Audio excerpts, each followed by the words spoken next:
Hey there guys, my name is Marcus, and in this video I will show you two things what you can do if your Lenovo IdeaPad Gaming 3E is not working out and not turning on. So the first thing that you can try to do is that remove all the chargers, remove everything, adapters, USB, everything, and then just press and hold the power button for about like 60 seconds. So this is the first thing that you can try.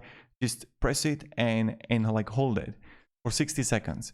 The second thing that you can try to do is that from the left side, from the right side, you are going to have a Lenovo button hole, and I will show you where it is.